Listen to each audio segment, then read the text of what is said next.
Well, here's an update to my fiasco with Amazon. And I would like to say Insta360, but they fell off very early. They did what they were supposed to do. But Amazon customer service, what are you doing? What are you doing as a business? Completely crazy. And if you haven't watched the previous video where I show all the receipts, all the evidence of poor customer service, miscommunication, and flat out lying about policy, that's in a previous video. That's linked down in the description and the pinned comment in the comments. So, update. I had to employ my ability to do dumb things and continue to move forward. And it worked. It absolutely worked. So today I had to hop on and probably spent a couple hours with my phone sitting to the side, got on with customer service and went through the same process where they're asking you what the problem is, and they go back and read the emails, and they go back and read the chat history, and they see where they've said I would get my refund as soon as they scan the product. And I'll give you a quick recap. Bought an Insta360 Flow 2 Pro gimbal for my phone, about $200 after tax and shipping, and it comes and it doesn't work. I get kicked back and forth between Insta360 and Amazon, both of them telling me it was shipped from their factories or their warehouses, and that I had to deal with the other one to get my refund. And ultimately, it was true what Insta360 said, that it was at Amazon warehouse, and Amazon was ultimately responsible for processing the refund, even though Insta360 was willing to ship me a box and do it. So I went through Amazon, thought it would be easier. Haha. Well, they've implemented policy that I didn't know. They have thresholds for monetary amounts and how long you have to wait. So the Insta360 was, after tax, was $200, 186 and stuff with the bundle plus tax. Anything under $200, Amazon says, part of their policy, that you'll get your refund when they get the product back in their warehouse. They scan it in, and then it could take it up to an extra 5 days. So up to 2 weeks, 3 weeks, you can be out of your money. Even though the product took 2 days to ship to my house, it's taken over 3 to get back there.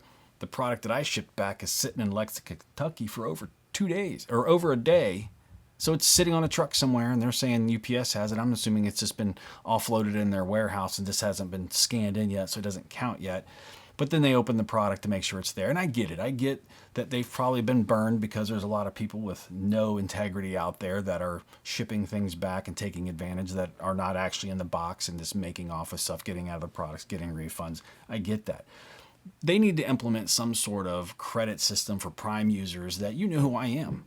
If I buy a product from you and it doesn't work, I should instantly get refunded and you work through the return process or replacing the product.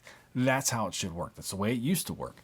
But I think the rotten eggs are the ones who ruined it for everyone.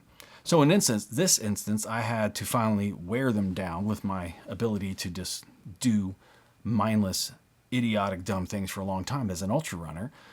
I questioned them about their policy and and just kept going over and over explaining the situation and why it is that this multi-billion-dollar company is withholding $200 from a customer, and it's not fair for everybody. So, and if you spend $300 or more, they can keep your money for up to 30 days. Just know that. I bet you didn't know that. If you spend over $300, Amazon can keep your money, and that's their policy.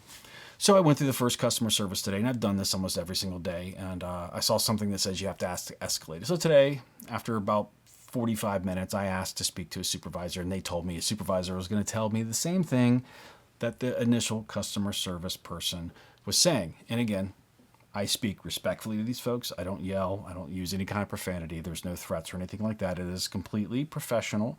I believe in process. I believe in policy. I believe in doing the right thing, and I believe in customer service. So if you're providing a service to someone, the onus should not be on the customer to absorb the cost for your failure or a faulty product. That should never happen, especially not in a company like this. Again, I think in implementing some sort of customer credit system would be something they could implement to keep that from happening.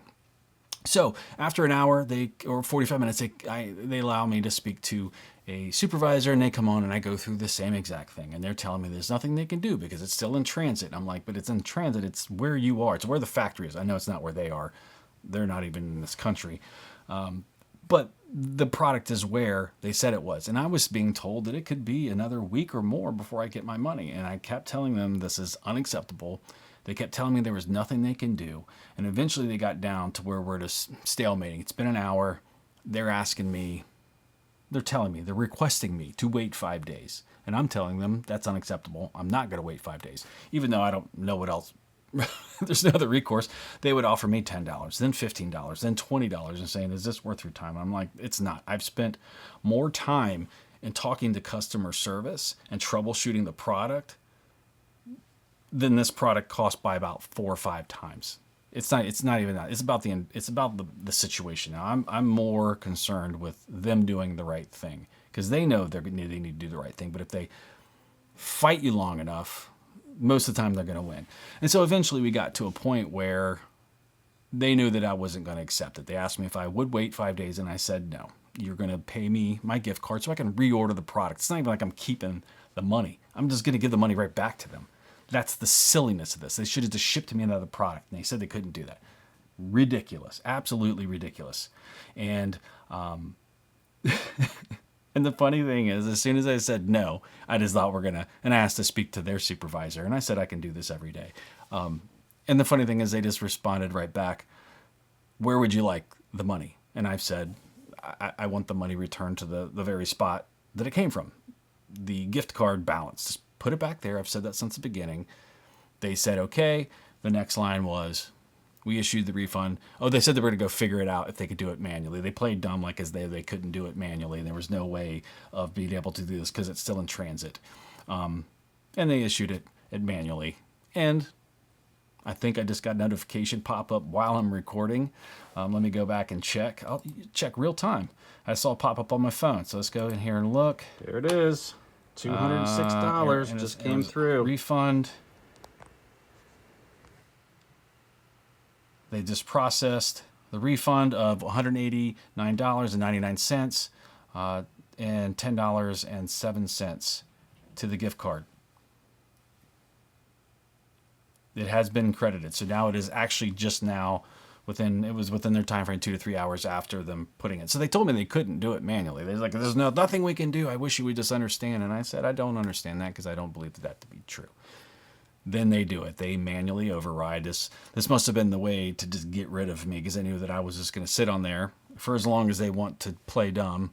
And that's what I did. And I won. I made them. I had to force them using my ultra marathon brain to just outweight them and had them do the right thing. So, lesson learned, if you want to get your refund, first off, I probably want to start buying products straight from the store itself and being able to physically return it, because a lot of things I do buy are over $200, and I'm not going to sit around if something's faulty or not working, having someone else have my money for 2 or 3 weeks and being put through that process. It's a pain. Amazon, fix your process. Implement some sort of process in where you can trust the customer. And if it's some sketchy person that just got on Amazon, yeah, maybe make them build up some sort of customer credit that allows them, to build up over time before they could do this. But I've been an Amazon Prime member. I probably 10, 15 years. I've been using Amazon since all they sold was books. It's ridiculous. No one else operates this way. Now, I know that there's ability to go to certain stores, and you can take it in there, but that was not given to me as an option. My wife brought that up, and that could be an option too. If you can take it to a physical store and they can verify whatever it is in the box and it's in the state that you say it is, I get it. And I understand Amazon's trying to protect themselves. They're a multi-billion-dollar company, and there's a lot of people out there to scam and steal and do all of the awful things. But don't punish all the good people because of the bad people. And that's consistent across the board when it comes to everything. That's my piece. Hopefully this is wrapped up down and I never have to talk about this nonsense on my channel again. But I thought it was something that was relevant to my life and my content creation. So thanks for watching. And if this was super boring, sorry. But I hope it saves you some time if you get in the same situation. I'll talk to you soon. And if you want to watch the first video, it'll be around here. Or if you want to watch running stuff, it will be here too. Thanks for watching. Take care.